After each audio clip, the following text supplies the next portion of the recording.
He could win. I don't think he could win. He's too progressive coming from this state and what he's done in this state to win in any southern state, any red state.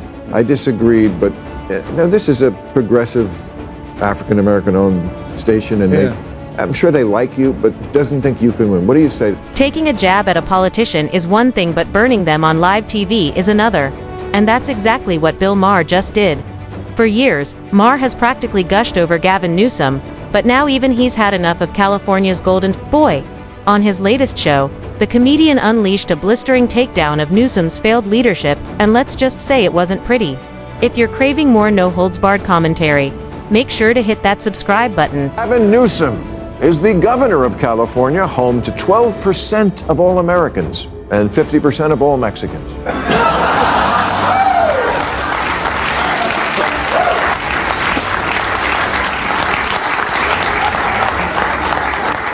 On the upside, Newsom is the only governor, with the possible exception of Kristi Noem, who looks like they could do porn.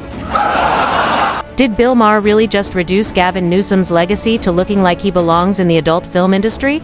That's not a jab, that's a full-on knockout from someone who once fawned over him. Think about it, you're the governor of one of the most powerful states in the country. Yet your defining accomplishment is your face and a smirk that Maher says screams X-rated casting call. Forget the flashy talking points. Maher boiled Newsom's resume down to a punchline. And when your biggest cheerleader turns you into a late-night roast, it's a clear sign your political brand isn't soaring. It's circling the drain. I don't want to say he really wants to be the guy who steps in if the current nominee goes down, but he gets an alert on his phone every time Biden can't think of a word. The downside is that governor of California is kind of like being conservator for Britney Spears. They'll attack him on California's homeless problem, but there's a response to that. The homeless can live anywhere, but they choose California. California has basically rolled out the welcome mat for the homeless. And honestly, why wouldn't they come? The state's laws make it easy, comfortable, even inviting, but let's be real, this isn't compassion. It's chaos.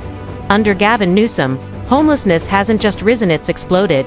Instead of tackling the crisis head-on with real solutions, his policies encourage it, turning sidewalks into tent cities and neighborhoods into open-air shelters. And it doesn't stop there.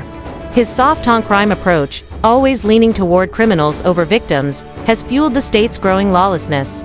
Break the law, and you might get nothing more than a slap on the wrist. High homelessness, rising crime, crumbling quality of life, that's the Newsom legacy, plain and simple. Knock on Gavin has always been that he's slick. Yeah, you know what? I'm okay with that. I notice slick is something no one has been accusing Biden of lately. Do you want good at talking or don't you? Newsom is the best communicator in the party with a history of standing up to bullies, and his name lends itself to the best slogan since I Like Ike. I'm having Gavin. Bill Maher says what Californians have known for years. Gavin Newsom is all Polish, no substance. Slick, smooth-talking, and charming on the surface, but underneath, empty words. Newsom has perfected the art of saying a lot without actually saying anything. He dazzles with long, flashy speeches that dodge the hard questions and cover up his failures. Charm might win applause, but it doesn't fix soaring homelessness, rising crime, or a crumbling quality of life. He's an expert at escaping sticky situations with rehearsed rhetoric, but is that leadership? Californians deserve solutions, not sound bites. And if Maher, once a fan, is calling him out, maybe the rest of the country needs to wake up. I was on KBLA yesterday, with my friend Tavis Smiley. I'm an investor and a supporter of that station. And he said, who do you want for running president? I mentioned, I think you'd be good at the job. Not this year, we know. No, I know. But he said, I don't think he could win. I don't think he could win. He's too progressive coming from this state and what he's done in this state to win in any southern state, any red state. I disagreed, but no, this is a progressive African-American owned station, and I'm sure they like you, but doesn't think you doesn't stand a chance at the presidency, not after what he's done to California. His record is a disaster that even the slickest PR campaign can't cover up. Across the state, residents are fed up, openly complaining about how far he's dragged California down. once a hub for innovation and opportunity, the state is now seeing businesses flee in droves, taking jobs and investment with them. Residents are leaving too, unwilling to deal with his reckless economic policies. Add a crumbling middle class and skyrocketing cost of living, and it's no wonder California's exodus is breaking records. And the kicker, even many Democrats think he's gone too far. When your own party's leftist base calls you too progressive, your national ambitions are dead. The swing states, there's only 8 of them. Right. Well, I mean, California is an interesting case study, isn't it? It's the size of 21 state populations combined. Yeah. 2/3 of state is very deeply red. We don't need to be lectured on rural politics or border issues. I mean, in so many ways, these are familiar issues, and the issues of the heartland of the United States are very much a part and parcel of the work we're doing in this state. But look, I understand this notion that you're from the coast, you don't understand those things. You can't talk the language, you're not able to communicate, and you're not able to actually encourage and find that common No, it's ground. stuff like there's a new law in this. I think we have way too many regulations and laws, as we've talked about. And this one, I think, says if you're a department store with over 500 employees, you have to have a gender-neutral toy department. Yeah. Stuff like. Bill Maher hits the nail on the head. What's really dragging Gavin Newsom down isn't just the homelessness crisis or the collapsing economy. It's the endless woke circus he's been championing. Voters nationwide are tired of identity politics shoved into every corner of life, and California under Newsom has become ground zero. The state now has some of the wokest laws in America. Maher highlighted one that's truly absurd. Any toy store with more than 500 employees must have a gender-neutral department. Because apparently, in Newsom's California, kids can't just play, they have to make a political statement while doing it. Policies like this make everyday voters roll their eyes and think, yeah, this guy could never be president. And that's an interesting one because the department stores came to us supporting that. And they were the ones making a case for that. They were making a case, they're already moving in that direction. Wanted you to make a law about them? Well, but they supported the legislation. It wasn't legislation that was enacted, that was initiated from my office, but it was legislation that came up with interesting support from the industry itself. But I understand how that's exploited, and good people can disagree. But that's not something we woke up and said, this is a top priority for the state, when we know the top priorities are homelessness, housing, the issues of crime, quality of life, and issues related to regulation and taxes, which are all top. It is Newsom's slick talk in action.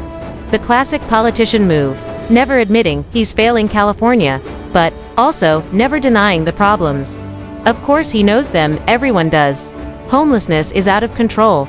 Crime is climbing in major cities. Taxes are through the roof. And businesses are fleeing the state. These aren't secrets, they're daily headlines. The problem isn't awareness, it's action. Knowing the house is on fire doesn't make you a hero. Grabbing a hose and putting out the flames does. Yet Newsom hides behind smooth speeches and fancy buzzwords, pretending that acknowledgement equals leadership. It doesn't. Words don't build affordable housing, reduce crime, or balance a budget. Action does. And California, it's still waiting. And good job this year making it rain. You're welcome. Because that was my legislative priority. It was looking bad there for a while, and we still don't have enough water in the Colorado River and all this stuff. Yeah. And then whenever I read, 80% of the water goes to agriculture. Almonds. Right. No one ever asked you about almonds? Oh, I'm going to ask you about almonds. You heard that right, nearly 80% of California's water goes straight to agriculture, and a massive chunk, almonds. Pause for a second. This is a state known for devastating droughts, raging wildfires, and constant warnings for residents to cut back on showers and watering lawns. Meanwhile, billions of gallons are flowing straight into almond orchards. Why? Because almonds are California's cash crop, and Big Ag has the political clout to keep the water flowing their way.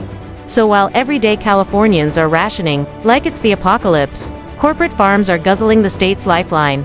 The irony, brutal, in a land of fire and thirst, California's water isn't saving its people. Don't load of I'm almonds well here. aware.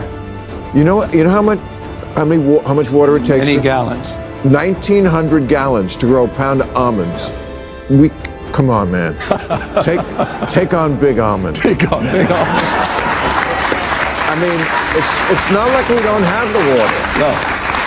But You're right about it. It's not that we don't have the water. That said, the last couple of years were tough. I mean, but it's also where the water's falling and we're not capturing it. And we're not capturing those extreme years with these atmospheric rivers. Wets are getting a lot wetter, dry's drier, hot's getting a lot hotter. And so we've got to modernize our conveyance system. We've got to modernize our storage, not just above ground, but below ground. And so that's a big part of our focus and frame, including desalinization plants. We have 20 projects just on desal that we're working on today. So we put out a detailed water strategy that includes, by the way, getting that Delta Conveyance project back up and operational, and includes the first above ground off stream storage facility in half a century in the state, which, by the way, is being aided by a regulatory package I pushed forward to reduce red tape in the state of California. When it comes to slick, polished answers, nobody beats Gavin Newsom. The man could sell sand in the desert with how smooth he talks. Every press conference, every interview, it's big promises, bold claims, grand visions. You'd think he's out there reinventing leadership. But strip away the flashy words, and the reality is clear. He's not solving California's daily crisis. Homelessness is skyrocketing. Crime is plaguing cities. Businesses are fleeing under crushing taxes, and yet, Newsom keeps talking like the state is thriving. It's all performance, not progress. His real talent isn't governance, it's spin. Speeches win applause, but they don't fix streets, lower costs, or make Californians safer. Words can dazzle, but they can't deliver. See, I'm telling you, you're good at this job. But here's, I feel like the last couple of years you've purposely picked this fight with the red states. I mean, the sand. Yeah, but I don't want to live in the Civil War. I agree with that. You know what? Well, but you seem like you purposely want to set up this dichotomy between, this is a blue state and that's a red state. Yeah. And I don't want to live in that country. I like Florida. I'm with you. And by the way, I like Florida as well. I like all these states. I completely agree. I don't want to have a state of mind that's a constant fight or flight. We've gone through so much. We've been polarized and traumatized. This has been a tough 5-6 years across the globe, not just in this country. That said, I'm not going to sit back and watch. You made the point just a moment ago in your monologue. You got folks out there trying to bring us back to a pre-1960s world. America in reverse, rolling back voting rights, LGBTQ rights, women's rights, not just access to... And if America makes the mistake of putting him in power, buckle up, he'll drag the whole country to its knees, just like he's done to California over the past 8 years. Look at the record, a once golden state now drowning in homelessness, businesses fleeing in droves, crushing taxes hitting the middle class, and cities plagued by crime and drug addiction. California should be a model of prosperity with its wealth, resources, and innovation. Instead, under Newsom, it's a cautionary tale. He's perfected the art of pushing woke talking points while ignoring the everyday struggles of ordinary citizens. If this is the blueprint he wants to sell to America, it's a blueprint for decline. Slick speeches won't change reality. Newsom's leadership is a disaster in designer suits. Strip away the polished words, media spin, and carefully packaged image. And the truth is clear. Leaders like Obama and Newsom thrive on charm, illusion, and woke theatrics, while real problems, crime, homelessness, borders, the economy get worse. Obama sold hope but delivered division. Newsom sold a California dream but left the state broken. Now some want to hand him the keys to the country. America can't afford another illusionist in power. We need problem solvers, not performers. California was the warning shot. Ignore it, and the entire nation pays the price.